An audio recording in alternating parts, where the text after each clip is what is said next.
business.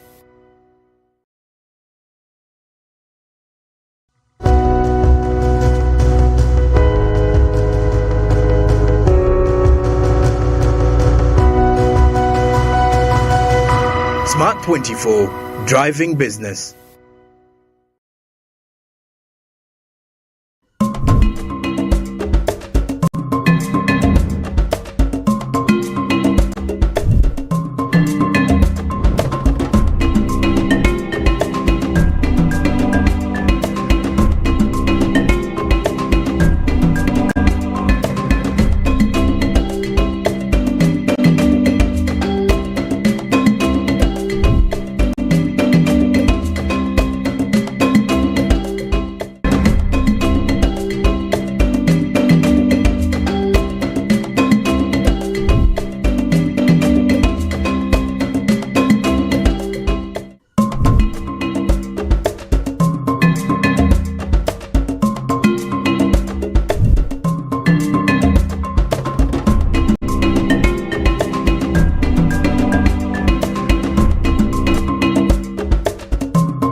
Hello and welcome to Business Today. I'm Ronah Nahabwe with Winnie Nakawuki in the sign language interpretation. Before we kick it off, here's a quick look at what made the headlines. Preliminary annual GDP indicates economy grew by 5% in fiscal year of 2022-2023 compared to 4.6% in 2020. And 30% of revenue is lost to water vandalism in Kampala.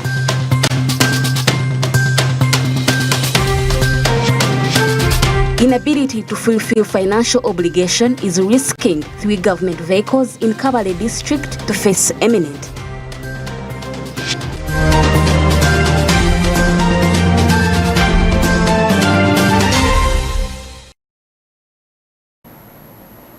To begin with, and now looking at the Bugolobi Waste Plant, the Zambian Accountability Committee on Parastatals has had an oversight visit to the largest waste management plant in sub-Saharan Africa. The Bugolobi Nachivuo Waste Management Plant produces 70% of electricity as well as fertilizers, which they sell to farmers and then get revenue. Samla Hanifa has more of this story. All the waste that is collected in Kampala and the surrounding areas is collected and taken to Bugolobi Nachivuo Power Plant, which is treated and transformed into water for irrigation, fertilizers for farmers to improve on the productivity of their crops, as well as biogas energy, which is used by the plant. The Zambian Accountability Committee, which is in Uganda on an oversight visit to see how Uganda's water system is managed, was amazed at how only one entity can manage the country's water and waste management system. According to the committee chairperson Brian Kambita in Zambia, they have over 11 commercial utilities which manage the water system, but most of them are challenged with electricity since they don't have capacity to manufacture it. One significant difference that we identified is where the Uganda government has put in place a whole one utility company, of course similar to our situation, because we also have water utility companies running as companies, standalone companies, though they are parastatals. But here there is a single one which runs the water sector for the whole country. In Zambia, we have 11 commercial utilities, and these commercial utilities are regulated by one body, which we call NWASCO.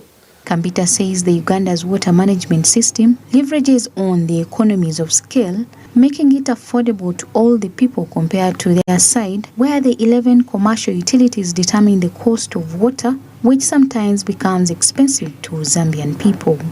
In operating in these various forms. One significant advantage we have seen from the Ugandan approach is that you leverage from economies of scale. And also the system in itself subsidizes the poor, in that those who have are able to subsidize those who have not, in that water is provided to the least places where they might not afford to pay at commercial tariffs. According to Engineer Amayo from National Water and Sewerage Corporation, they would be making more profits if only 30% of the Kampala people stopped vandalizing water and other equipment like water meters. The non-revenue water challenge is big. In Kampala, we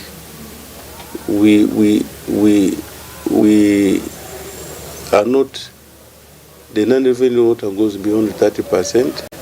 We're fighting it. There are people who are adulterating meters. They do all sorts of things. People steal water. So it's a big challenge. It is something which requires us to, as Ugandans, to appreciate that these services involve a cost. And we need a collective effort. If you vandalize our assets, if you steal water, you incapacitate us to provide you good service. Mahmoud Ultaya, the General Manager Kampala, has stressed out that the Bugolobi Nachivubo Waste Management Plant is able to manufacture 70% of its electricity, as well as manufacture fertilizers which they sell to farmers. He says they also treat the water which they send back to Nachivubo Channel, and this water is used for irrigation. What we do basically in National, we collect all the waste, especially human waste, in the city, but across even beyond the city, even those people who have septic tanks, we have cesspool emptiers, or the septic emptiers basically pick the waste from the septic tanks and either dump it here at our plant or even in Lubigi. So what we do is that waste is treated, because by the time we get it, it's not safe to discharge it in the environment. So we have it treated just like you've seen the systems that we have, and by the time we release it in the environment, the quality has significantly been improved, and most of the harmful elements have been removed, and it's basically safe for the environment. But also on top of that, we try to turn waste into a resource. Our argument is that whatever you look at as waste, it can also be turned into a resource. So what we're doing in National Water is turn the waste into a resource, in that we're able to generate power from the waste we get from the city. So the plant you've seen has the capacity to generate electricity, and right now, like our engineers explained, 70% of the power that runs the plant is coming from the biogas we generate. And then also the other part is that we also getting manure or fertilizers from the waste. So we've been selling these fertilizers to farmers, especially who are looking for manure. The treatment plant of Bugolobi Nachivubo meets the sanitation needs of the city of Kampala. It serves more than 724,000 water subscribers, of which 21,600 are pro-poor public stand posts, whose tariff is subsidized. Samlanifa, Smart 24 TV, Business Today. All right, now let's head into Kabale, and in this aspect look at the financial obligation failure. Presently, 3 government vehicles in Kabale district face imminent risk of being auctioned off due to the district's inability to fulfill financial obligation to a contracted party. A sum of 60.7 million shillings remains unpaid to the contractor Iwomba KB Services, a dispute stemming from 2004-2005 financial year. During that period, Kabale District Local Government engaged Ibumba KB Services to undertake construction of footbridges in Ramchuchu and Kashambia sub-counties. The purpose behind this was to enhance mobility and accessibility for local residents. However, it is essential to note that these sub-counties were subsequently detached from Kabale District and now fall under Ruchiga District following their separation in July 2017. Following project's completion, Benon Kabagambe, Director of Ibumba Kebi Services claims that the district only paid for construction of footbridges in Ramchuchu sub-county, failing to fulfill its payment obligations for the one in Kasambia. South and 5, when I took the certificate of completion to pay me, they promised me. They keep promising me up to 2013 when I decided to put my case to the court. As a result of this lingering disagreement, vehicles owned by government of Kabale district face alarming threat of being seized through an auction process. This situation highlights urgent need for intervention and resolution to safeguard district's assets and uphold its operational continuity. Kabagambe believes that impounding vehicles could be an effective measure, as previous pleas to authorities have gone unanswered.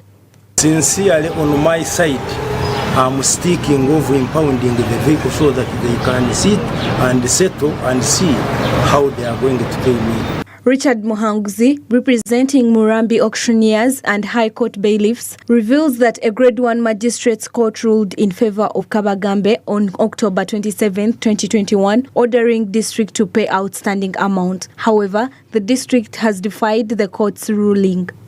And court ordered the Kabale district government to pay the judgment creditor with Kabagambe Benon 60 million and 73,000. Of course, they failed to pay. And once they failed to pay, the judgment creditor applied for a warrant of attachment.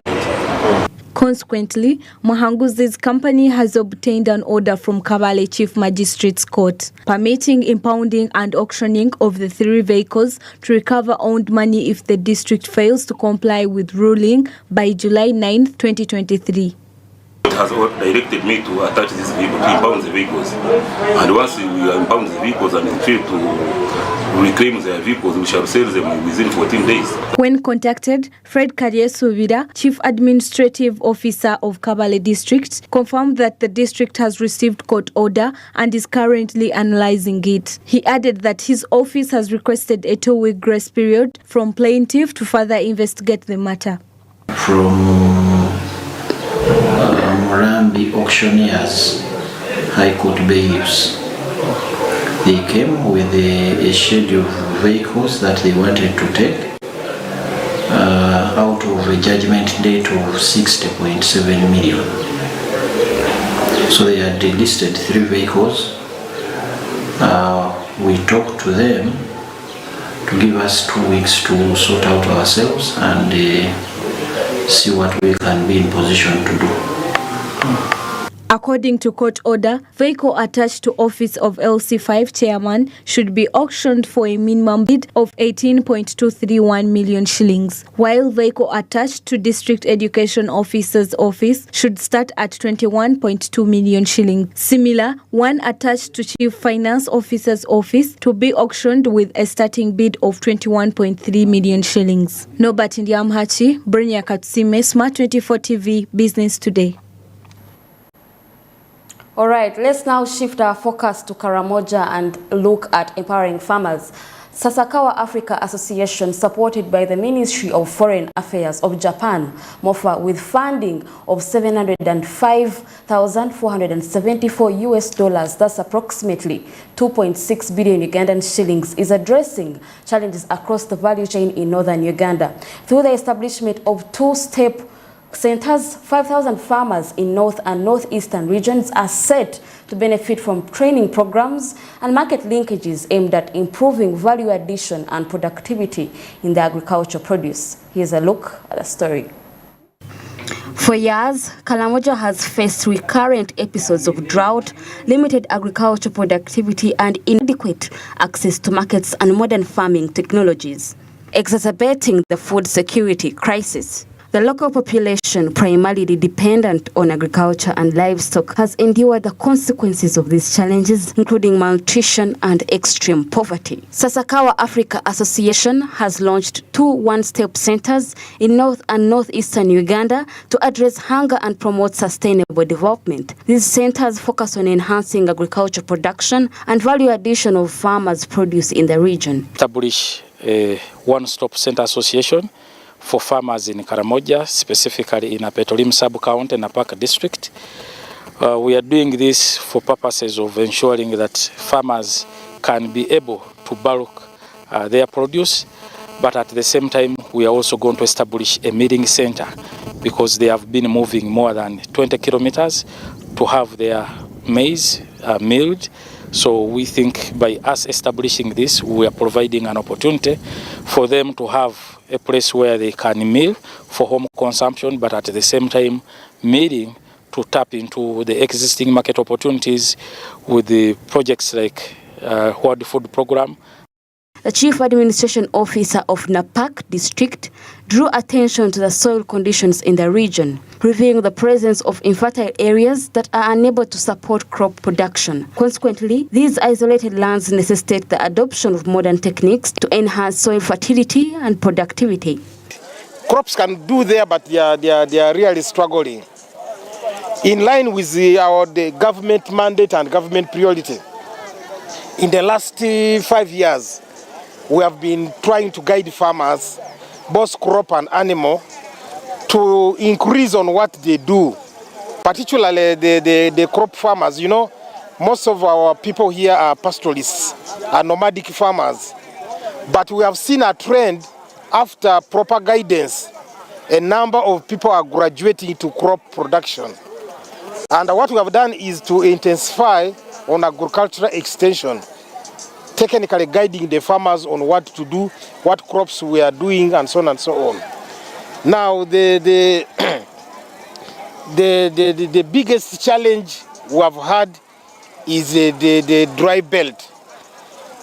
You, the press, have recently recorded food shortage in Karamoja, but overall, with the proper leadership and proper mobilization, we are moving towards graduating our people to food sufficiency.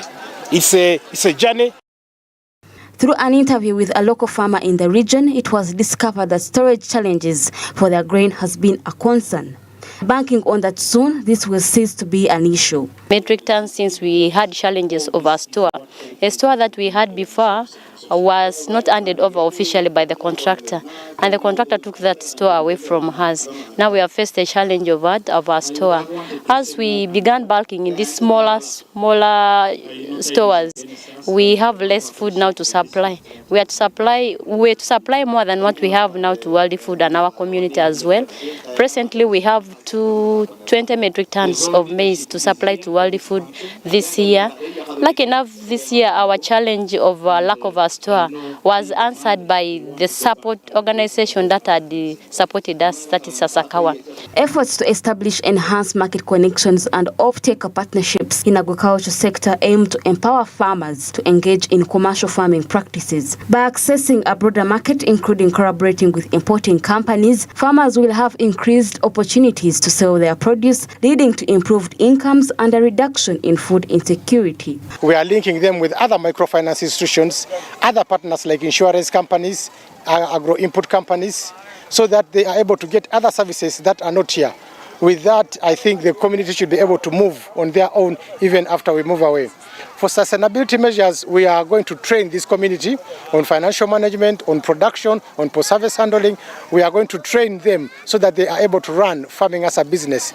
With all this, we are going to make sure that the community is able to produce even in dry season. The project also aims to improve agricultural productivity and livelihoods in the region, with anticipated outcomes including reduced post-harvest cereal losses and increased trade volume as well as value. This will lead to higher incomes for farmers.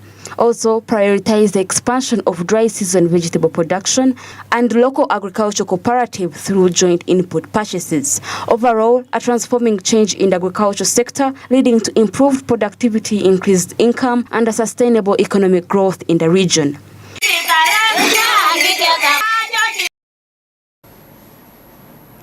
Moving on, the Uganda Bureau of Statistics preliminary annual gross domestic product 2022-2023 now indicates that the economy has grown by 5.3% compared to 4.6% recorded in 2021-2022. Dr. Chris Mukiza, the Uganda Bureau of Statistics Executive Director, says that the biggest contributor to this growth was the services sector with a share of 42.6%. Pedson Mumbele has details this report. UBOS has said that the country is projected to grow, is estimated to grow by 5.3% compared to the growth that we registered of 4.6% last financial year, and that's the number.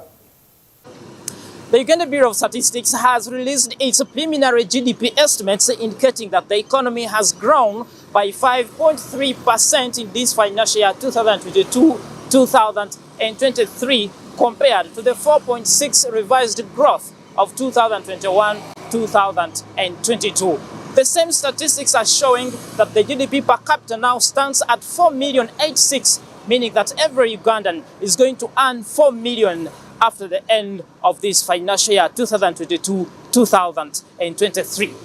Data indicates that the size of the economy in nominal terms increased to Uganda shillings 184,288 billion in 2022-2023 from 162,883 billion Uganda shillings in 2021-2022.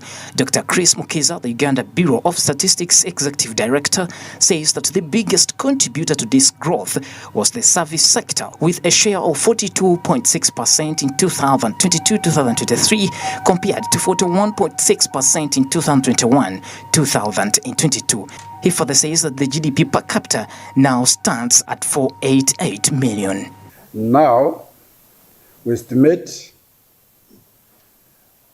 the country to grow by 5.3% in the fiscal year 2022-23. GDP per capita in current prices stands at 4,086,000.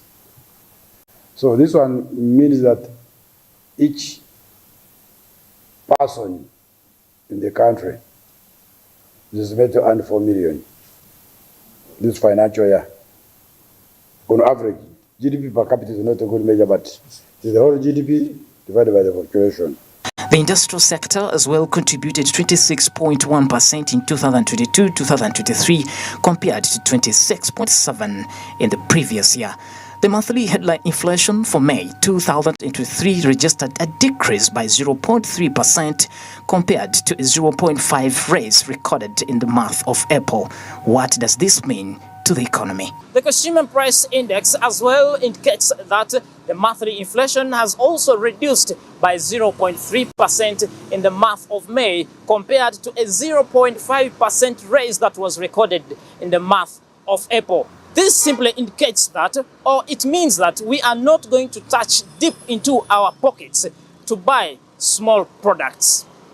This was attributed to the monthly food crops and related items inflation that registered 2.3% decrease in May 2023 compared to a 4.1% rise registered in the month of April 2023.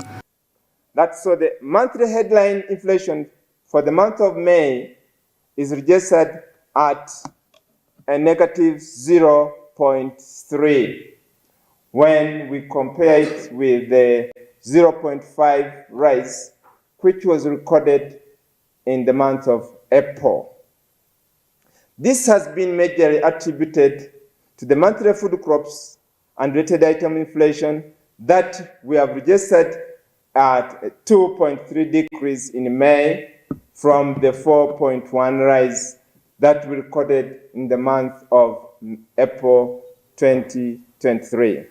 Tomatoes inflation registered a decrease by 10.1% in May 2023 compared to a 2.8% rise registered in the month of April 2023. Sweet potatoes inflation decreased to 9.5% in May 2023 compared to a 7.7% rise registered in the month of April 2023. Data further indicates that the monthly liquid energy fuels inflation decreased by 0.8% in May 2023 compared to 0.7% drop recorded in April. Charcoal inflation increased by 1.3% in May 2023 compared to 2.3% drop in April. Meanwhile, the annual headline inflation for 12 months as well decreased by 6.2% in May compared to 8.0% in April. Pedson Mumbere, Smart 24 TV, Business Today. That report will now usher us into a commercial break, but we will return with more. We still have more to unlock. Stick around.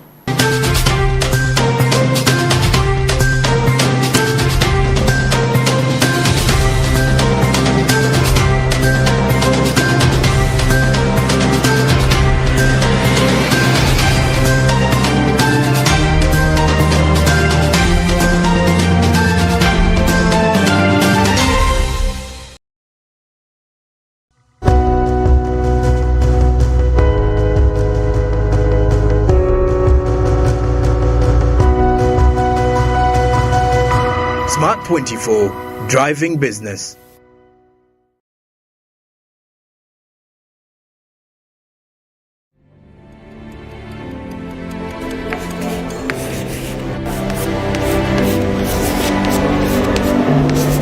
This is Jordan. When it comes to classwork, Jordan is magic. Jordan shines. Jordan makes his peers better. Jordan is a true leader. White Star Magic family. Be a leader. Be magic.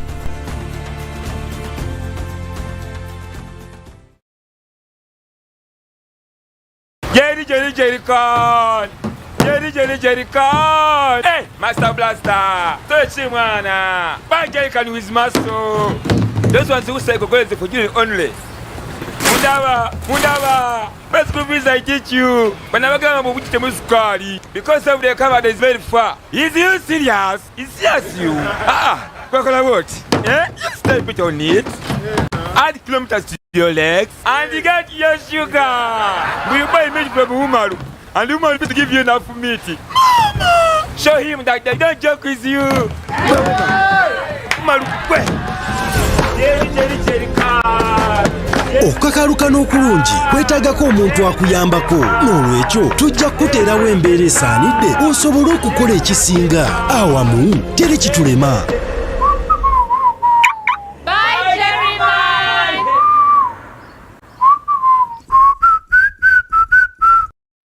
Let's live it up and party and have cracking good fun.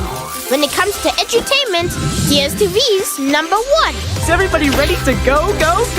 We've got the zaniest characters to transport you away. The party is cracking, so why not come play? You're gonna love it. We've got so many channels and a ton of new shows, like Disney and Nickelodeon, where anything goes. So live it up with DSTV. We bring the fun. You know we're #1. Say goodbye to paperwork and travel costs. Now every MTN customer can register to invest in securities anytime and anywhere with Zabu in a few simple steps. Step 1. Dial *292#. Step 2. Select option 1. Register with Zabu. Step 3. Enter your full names. Step 4. Enter your national identification number. Step 5. Enter your national identification card number. In 24 hours, you will receive an SMS confirming your registration. Congratulations, you are now ready to invest.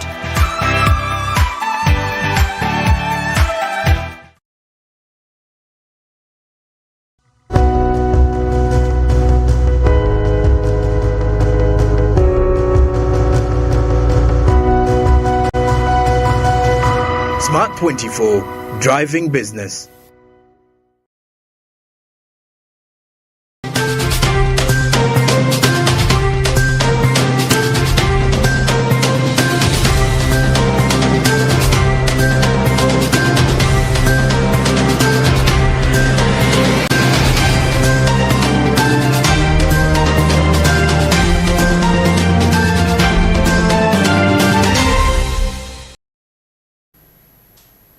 We're very glad that you're still tuned into Smart 24 TV. Thank you for the pleasure of your time. Now looking at boosting agricultural productivity, in a bid to boost agricultural productivity and unlock the full potential of the Elgon region, local stakeholders and government officials have come together to address the challenges faced by commercial agriculture and agro-processing. Recognizing the vast opportunities that lie within the region, the collaborative efforts aim to transform the agriculture sector and propel economic growth within the region. Elgon region, known for its fertile lands and favorable climate, has long been an agricultural hub. Despite its potential, the region has faced numerous obstacles hindering its full development. Challenges such as inadequate infrastructure, limited access to finance and technology, post-harvest losses, and inadequate market linkages have hampered the growth of commercial agriculture and agro-processing. Within the Elgon region, youth have become a pillar where government has so far empowered over 12,000 in agriculture, and the number is projected to grow to 1,050,000 youth by the year 2030. These have been further urged to engage into the entire agriculture value chain. Look at the network of the youth who have come about in the Elgon region. We have about 12,000 youth that are doing work in the Elgon region. When I talk of the 12,000 youth, we have those youth in school. We have also youth out of school. And the youth in school have the youth agripreneur, agri-clubs. And the government has also done the best of it by introducing the competence-based type of learning, that learners can get the knowledge and the skills from the cottage industries in our parishes, and a potential investor has that opportunity. Youth from 50 parishes in that region, which is 300 youth. They've already gone back to their communities. They have incubated 12,000 youth, both in school and those out of school. And right now, our youth are forming cottages, 25 cottages in each parish. And each cottage has a potential to create opportunities for at least 100 youth. So we see that within the year 2030, we shall have 1,250,000 youth that we are working with in the region. To tackle these challenges, a multi-stake task force has come up comprising of representatives from local farming communities, government agencies, financial institutions, and agribusiness companies. The task force aims to identify key areas of improvement and implement strategic interventions to address the existing gaps as well as find investment opportunities within the region. Culture, our region is known first as the biggest contributor of the aromatic Arabica coffee. Kapchora, Bugisu, part of Tororo. And that's why we still have the oldest and resilient Bugisu Cooperative Union. That one is a very serious business opportunity for investors who can invest in coffee hulling, who can invest in coffee processing, value addition, and so many other things. Elgon region is famous for its high-quality Arabica coffee, which thrives in the region's altitude and volcanic soils. Investors can establish coffee plantations, processing facilities, and export-oriented enterprises to capitalize on the region's reputation as a premium coffee producer. By addressing challenges faced by commercial agriculture and agro-processing, the region can become a model for sustainable agricultural development and contribute significantly to the country's food security and economic growth. Naomi Mtumba, Smart 24 TV, Business Today.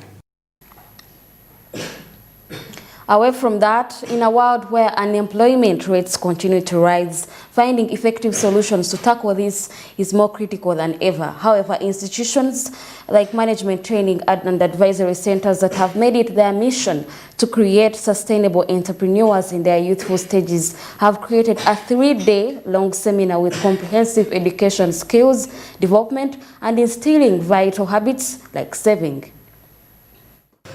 Under Uganda's document plan like Vision 2040, one of sustainable ways to reduce unemployment burden is through producing skilled labor. Through a carefully created curriculum, the center ensures that young entrepreneurs receive necessary business acumen, leadership skills, and industry insights. By equipping them with relevant knowledge, they are prepared to navigate the challenges of entrepreneurship with confidence. No, graduates who are able to produce a product, who are able to do something, who are able to create something and satisfy the huge market that is ever expanding, both locally and internationally, with the kind of markets that the government has continued to open up with the neighbors and the like. So we continue to expose our students to those opportunities and to encourage them along the entrepreneurial journey to be practical entrepreneurs, do businesses, and grow their businesses to the satisfaction of all the stakeholders in the value chain. Despite abundance of potential and talent among youths, various factors have contributed to a high rate of joblessness, posing significant obstacles to their future prospects. This indicates that knowledge alone is not enough to thrive in the business world. This challenge, I think, is finance. You know, most of the youth are unemployed, and we find a lot of challenges in starting businesses. That's the biggest challenge we face as the youth. What we have currently in Uganda, we have a lot of hard skilling. By hard skilling, I mean we're teaching youth how to do carpentry, the salon business. But how many who have been given hair dryers and all this equipment know about a business plan? Know about marketing, know about managing finances? That's where we come in. We do the soft skilling, the hands-on skilling.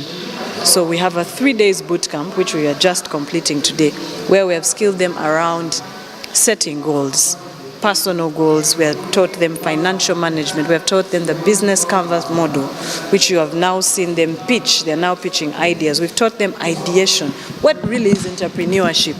And how do you actually come up with a business idea? Do you just wake up and forge one? In the realm of training, students have found a platform to express their thoughts and opinions about benefits and impact of training they have received. Insights into transformative power of education and the profound influence it has on shaping lives of these students. On me, they have given me a positive mindset, because the first day of the training, they were literally teaching us to have the confidence, not to have a negative attitude. I can't do something, you just have to be a positive-minded person.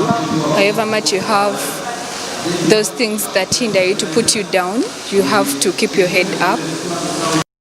It adds on the skills of the students we have right here, because these students study and they get outside, but they don't know what to do. So when they receive such information, it is something like career guidance to them. It is something that shows them what they have to do. So at the end of the day, they know what to do, and they can risk or take up a step to do it with all their heart. Empowering young people to succeed in a global economy. And when we talk about succeeding in a global economy, we are empowering and skilling young people to succeed either as a job creator or a job seeker, because we believe there are two types of people, some that want to do business or entrepreneurship and others that want to thrive in the corporate world. Apart from knowledge and skills, this center places great importance on instilling good financial habits such as saving. By teaching young entrepreneurs value of saving and financial discipline, they are better prepared to handle economic uncertainties, expand their businesses, and create sustainable growth. Bronya Katsime, Smart 24 TV, Business Today. Now, World Bank has granted Kenya a significant budget support loan of 138.45 billion US dollars. That's approximately 1 billion Kenyan shillings. This under the Physical Sustainability and Inclusive Green Growth Development Program, DPO. This loan comes as a response to Kenya's request to increase the amount by 33% due to the tightened global financing conditions, which forced the postponement of a planned Eurobond issuance. The approved loan will be divided equally into two parts. 69.23 billion Kenyan shillings will be drawn from the International Development Association (IDA) of the World Bank, which provides low-cost financing to low-income economies. The remaining 69.23 billion Kenyan shillings will come from the International Bank for Reconstruction and Development (IBAD), which offers semi-concessional financing. The IBAD portion of the loan carries an 18.5-year maturity period and a variable interest rate set at 85.0 basis points above the secured overnight financing rate, currently standing at 5%. Furthermore, as part of the agreement with the World Bank, the Kenyan government has also pledged to enhance transparency and accountability. This commitment reflects the importance of responsible financial management and promotes good governance practices within the country. Also, restructuring state-owned enterprises is another crucial aspect outlined in the agreement between Kenya and the World Bank. This measure aims to improve the efficiency and effectiveness of these entities and enhance their contribution to the overall economy. This funding will assist Kenya in implementing necessary reforms, managing its debt effectively, and promoting sustainable economic development. The government's dedication to these objectives signifies a positive step forward in ensuring the nation's robust and resilient financial future.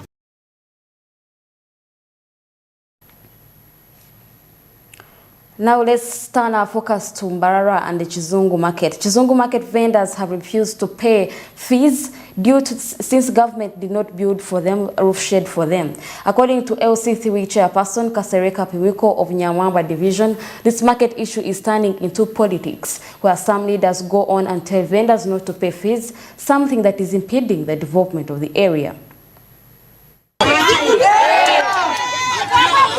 Over 8,000 people shop at Chizungu Market, which is situated in Nyamwamba district of Kasese municipality. Despite this, traders in Chizungu Market claim they are losing a lot of money as a result of rain and excessive sunlight, damaging their produce because government neglected to provide roof shadows for them. Up to this point, vendors have purposefully refused to pay daily market fees. Baluk Yona Mainja, chairman of Chizungu Market Vendors, claims that government collects a lot of money from them through taxes. As a result, they are unable to pay market taxes while also constructing roof shadow necessary to keep their goods from being damaged. Our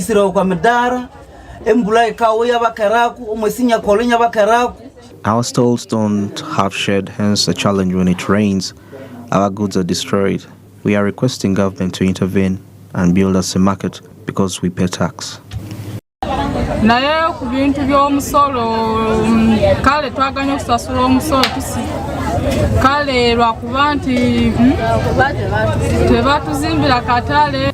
We refused to pay taxes until government builds us a market with electricity and proper garbage disposal areas. We also have small businesses, yet they keep telling us to collect 500 shillings every day. Additionally, market fees play a vital role in funding various developmental initiatives within the community. These fees contribute to maintenance and improvement of market infrastructure, including construction of essential facilities such as roof shading. LC3 chairperson Kasereka Piwiko says they are very much aware about the issue of roof shadow, and this shouldn't stop vendors from paying tax, and if they completely fail to do so, they will be forced to temporarily close the market until the issue is sorted. Unless it is a decision of the parliament or a council, but it's not supposed. Governments operates on taxes. So the leaders in Kizungu who mobilized against the people not paying tax, they actually committed an offense which is a treason if they are to be charged, because they should be regarded as rebels. They are against the government. Lilian Tisembo, town clerk Kasese district, says government needs money. Therefore, LC3, who is having a program of developing Chizungu Market, should engage vendors and see how this issue is completely solved so that both vendors and government don't lose out on this. I want to request our community members to continue paying taxes, continue paying market dues, because that helps us to offer services, to deliver services to the community, and council is still committed to offering services and also constructing markets, schools and other service delivery points. Lack of revenue impends necessary maintenance and expansion of market infrastructure. In extreme cases, markets may be forced to temporarily shut down, disrupting livelihoods of vendors and affecting the local economy. Kate Namugera, Bronya Katsime, Smart 24 TV, Business Today. Away from that, we now shift our focus to the business hub on Matters Day, which is quite an interesting one. Now, Namugongo has developed into a booming commercial center that draws business people and consumers to its vibrant markets and thriving small businesses. The annual Matters Day pilgrimage further bolsters the local economy as a surge in visitors creates a significant market opportunity for businesses, stimulating sales and revenue generation. Here's a look at the story. Namugongo, a bustling town in Uganda, has established itself as a vibrant business hub, attracting entrepreneurs and shoppers alike. With its diverse markets, thriving small-scale enterprises and bustling commercial activity, the area exemplifies the entrepreneurial spirit and economic growth in the region. To cater for the increased demand, street vendors and small traders set up temporary stalls along the pilgrimage route. These vendors offer a variety of products, including religious artifacts, food, beverages, and souvenirs. The surge in street vendors bolsters entrepreneurial activities and provides additional income, generating opportunities. Abavubuka balekenga gayanga emirimu batandike mpola mpola eno business mugira mambo ya chapati teri mu sente business ziri mu sente. It should stop despising jobs. All jobs observed are profitable, and you only get promoted to the bigger aspect once you have perfected the small task that you will be able to execute bigger tasks. Carrying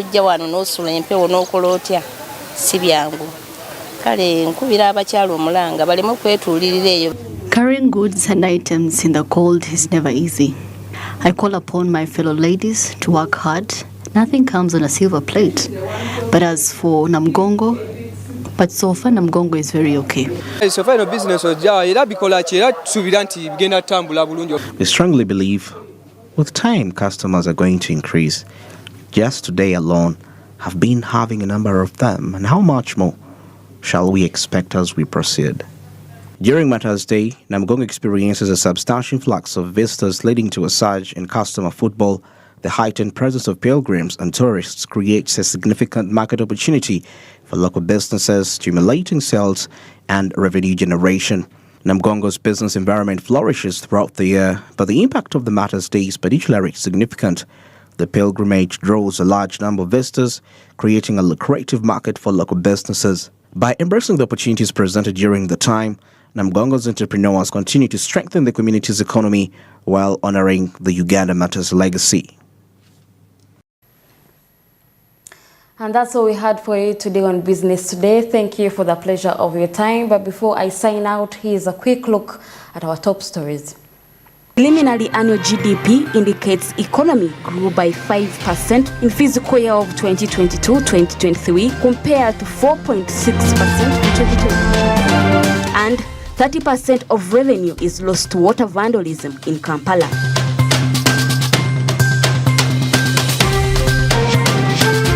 Inability to fulfill financial obligation is risking 3 government vehicles in Kabale district to face imminent.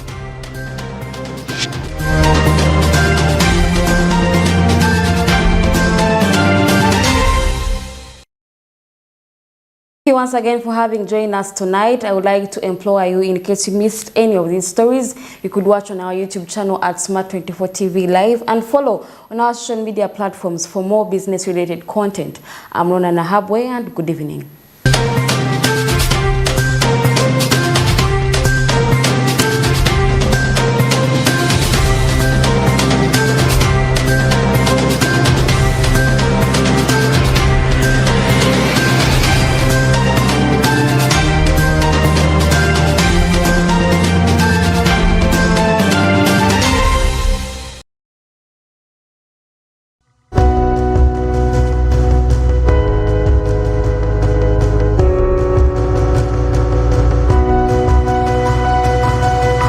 Smart 24, driving business.